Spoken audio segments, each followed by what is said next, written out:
कहानी की स्टार्टिंग में हमें फ्यूचर की दुनिया को दिखाया जाता है, जहां पर धरती से पानी खत्म हो चुका है और धरती अब पूरी तरह से बंजर बन चुकी है, जिस पर अब कहीं भी हरियाली दिखाई नहीं देती है। यहाँ पर हम एक अर्नेस्ट नाम के आदमी को देखते हैं, जो कि अपने बेटे और बेटी के साथ यहीं पर रहता है। उसके पूर्वज यहीं पर रहकर खेती किया करते थे। वो भी अपने पिता के साथ मिलकर खेती किया करता था, लेकिन पानी की कमी की वजह से ये पूरा इलाका सूख चुका है। लेकिन उसके बच्चों को पता ही नहीं है कि आखिर हरियाली कैसी होती है। अब पानी की कमी की वजह से जितने भी लोग यहाँ पर रहते थे वो पलायन करके यहाँ से जा चुके हैं, लेकिन अर्नेस्ट को आज भी यकीन होता है कि वो इस जमीन पर फिर से खेती कर सकता है। इसलिए वो एक आदमी से मिलने के लिए जाता है, जो कि जमीन से पीने का पानी निकालने का काम करता है। वो उस आदमी के पास जाकर उससे इतना पानी मांगता है जिससे वो खेती कर सके, लेकिन वो आदमी उसको बताता है कि इतने पानी का अरेंजमेंट नहीं हो सकता है, और अगर तुम्हें इतना पानी चाहिए तो इसके लिए तुम्हें बहुत ज्यादा कीमत चुकानी पड़ेगी। पर अर्नेस्ट के पास इतने ऐसे नहीं होते हैं जिससे वो इतनी ज्यादा कीमत में पानी खरीद सके। अब अर्नेस्ट निराश होकर अपने बेटे के साथ अपने खच्चर को लेकर वापस घर आने लगता है, लेकिन रास्ते में उसके खच्चर की टांग टूट जाती है, जिससे अब वो चल नहीं सकता है, और इसलिए अर्नेस्ट को मजबूरी में अब उसे मारना पड़ता है। वो जब घर आता है तब वो देखता है कि उसकी बेटी रेत से बर्तन मांज रही होती है, क्योंकि पानी की कमी की वजह से इन्हें रेत से ही बर्तन मांजने पड़ते हैं। अब क्योंकि अर्नेस्ट का खच्चर मर चुका था, इसलिए उसे एक नए खच्चर की जरूरत थी, और इसलिए वो अपने बेटे के साथ एक ऐसी जगह पर जाता है जहां पर रोबोटिक खच्चर मिलते हैं। यहाँ पर एक रोबोटिक खच्चर की बोली लग रही होती है, इसलिए अर्नेस्ट उसे किसी भी कीमत पर खरीदना चाहता है, क्योंकि रोबोटिक एनिमल को खाने पीने की जरूरत नहीं होती है।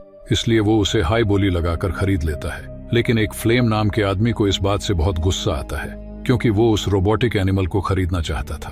अब अर्नेस्ट अपने बेटे को लेकर उस रोबोटिक एनिमल के साथ एक हॉस्पिटल में पहुंचता है। यहाँ पर हम अर्नेस्ट की वाइफ को देखते हैं, जो कि एक स्पेशल फ्रेम के साथ बंधी होती है। दरअसल कुछ समय पहले अर्नेस्ट की वाइफ का एक्सीडेंट हो चुका है, इसलिए वो इसी फ्रेम के साथ चल फिर सकती है। लेकिन अर्नेस्ट के पास इतने पैसे नहीं होते हैं जिससे वो इस फ्रेम को खरीद कर घर ले जा सके, इसलिए उसने अपनी वाइफ को इस हॉस्पिटल में रखा हुआ है। अब वाइफ से मिलने के बाद अर्नेस्ट जब घर जा रहा होता है, तब रास्ते में उसे एक रोबी नाम का लड़का मिलता है, जिसकी फाइनेंशियल कंडीशन काफी खराब होती है। उस लड़के के पास एक छोटा बच्चा भी होता है, जिसको पालने के लिए उसके पास पैसे भी नहीं होते हैं। इसलिए वो अर्नेस्ट से उस बच्चे को खरीदने के लिए कहता है, लेकिन अर्नेस्ट उसे समझाने लगता है कि तुम्हें इस तरह से हार नहीं माननी चाहिए, और अगर तुम्हें किसी भी मदद की जरूरत होगी तब मैं तुम्हारी मदद जरूर करूंगा। वो लड़का अर्नेस्ट को पहले से ही जानता है, इसलिए वो अर्नेस्ट से कहता है कि तुम्हारी बेटी का किसी के साथ अफेयर है।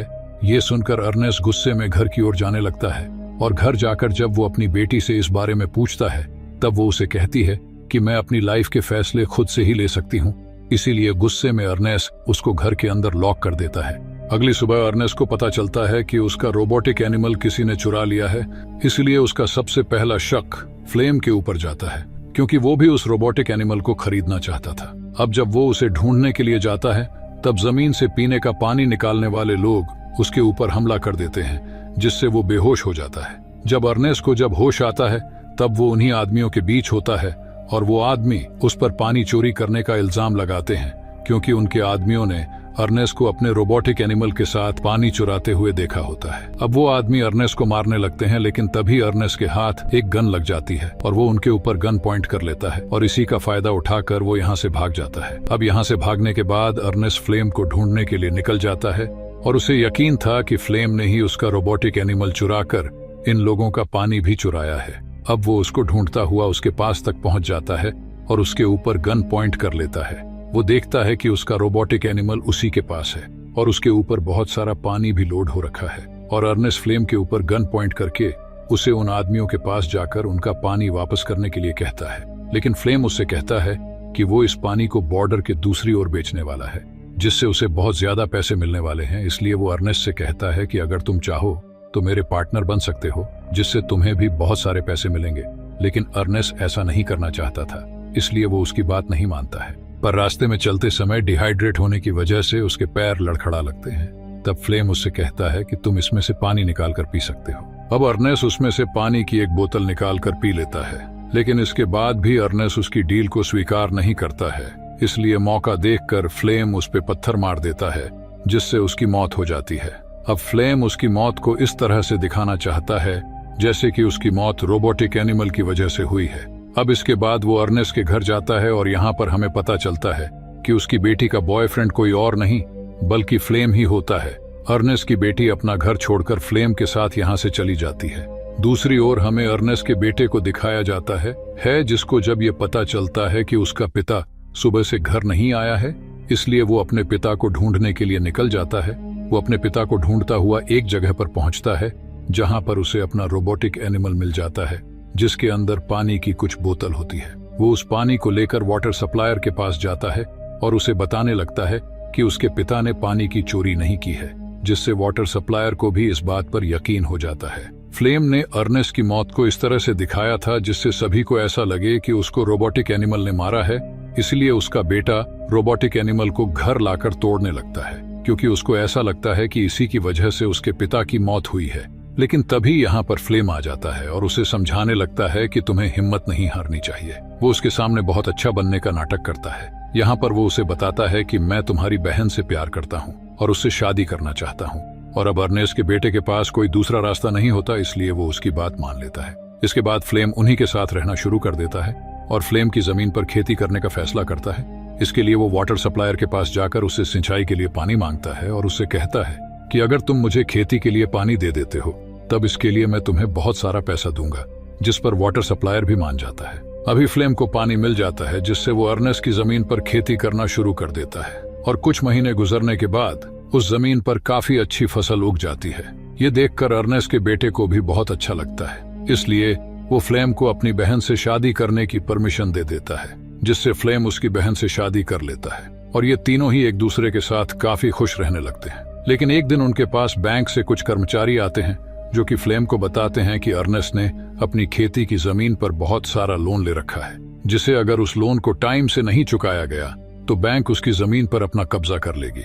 लेकिन यह सुनकर फ्लेम को बहुत दुख होता है, क्योंकि उसने इस फसल को उगाने में बहुत मेहनत की है, इसलिए अब वो किसी तरह से पैसे का अरेंजमेंट करके बैंक को देने वाला है। इसके लिए वो उस लड़के के पास जाता है जो पहले कभी अपना बच्चा अर्नेस्ट को बेच रहा था। वो उस लड़के के पास उसके बच्चे को खरीदने के लिए कस्टमर लेकर जाता है, इसलिए वो लड़का भी अपनी वाइफ को बिना बताए अपने बच्चे को उस कस्टमर को बेच देता है। अब बच्चा बेचकर उस लड़के को जो पैसे मिलते हैं, फ्लेम उन पैसों को छीन लेता है और उस लड़के को गोली मार देता है। इसके साथ ही एक गोली रोबोटिक एनिमल को भी लग जाती है, जिससे उसके सॉफ्टवेयर में कुछ खराबी आ जाती है और फ्लेम उन पैसों को लेकर यहाँ से भाग जाता है। अब फ्लेम उन पैसों से बैंक का सारा लोन चुका देता है, जिससे उनकी लाइफ पहले की तरह नॉर्मल हो जाती है। लेकिन अर्नेस्ट के बेटे को शक होता है कि उसने बैंक का लोन चुकाने के लिए उसके रोबोटिक एनिमल को बेच दिया है। इसलिए जब वो उसे रोबोटिक एनिमल के बारे में पूछता है तब वो उसके ऊपर गुस्सा करने लगता है और उससे कहता है कि मैं उसके बारे में कुछ नहीं जानता हूँ कि आखिर वो कहाँ पर है। दूसरी ओर हमें रोबोटिक एनिमल को दिखाया जाता है जिसके सॉफ्टवेयर में खराबी आ चुकी थी, इसलिए वो खुद से ही अपने मैन्युफैक्चरर के पास जाने लगता है जिससे वो उसे रिपेयर कर सके। अर्नेस्ट का बेटा फ्लेम से कहता है कि कल वो अपनी माँ से मिलने के लिए हॉस्पिटल जाएगा, लेकिन वो अपनी माँ से मिलने के बहाने अपने रोबोटिक एनिमल को ढूंढता हुआ उसी रोबोटिक कंपनी में पहुंच जाता है। यहाँ पर कंपनी का ऑनर उसे बताता है कि तुम्हारे रोबोटिक एनिमल में कुछ खराबी आ गई थी जो कि हमने फिक्स कर दी है, इसलिए अब तुम उसे लेकर यहाँ से जा सकते हो। पर जाने से पहले वो उसके रोबोटिक एनिमल के खास फंक्शन के बारे में बताता है। वो उससे कहता है कि तुम्हारा ये रोबोटिक एनिमल कुछ फुटेज को रिकॉर्ड कर सकता है। अब अर्नेस्ट का बेटा जब उसके द्वारा रिकॉर्ड की गई फुटेज को चेक करने लगता है तब उसे पता चल जाता है कि उसके पिता को इस रोबोटिक एनिमल ने नहीं बल्कि फ्लेम ने मारा है। इसके साथ ही उसे ये भी पता चल जाता है कि पैसे के लिए उस रोबी नाम के लड़के को भी फ्लेम ने ही मारा है। इसलिए घर आकर वो उससे अपने पिता की मौत के बारे में पूछने लगता है, लेकिन फ्लेम उसके सामने अनजान बनने का नाटक करता है और उसे कुछ भी नहीं बताता है।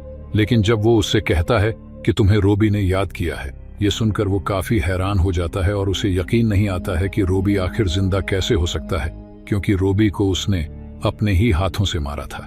अगले दिन फ्लेम के पास रोबी का एक लेटर आता है जिसमें लिखा था कि वो बहुत परेशान है और उसे फ्लेम की मदद की जरूरत है। वो उसे एक जगह पर मिलने के लिए बुलाता है, इसलिए फ्लेम उससे मिलने के लिए उसी एड्रेस पर पहुंच जाता है। लेकिन यह जगह इतनी खरबा होती है कि उसका पैर एक पत्थर से टकराता है, जिससे वो एक खाई में जाकर गिरता है।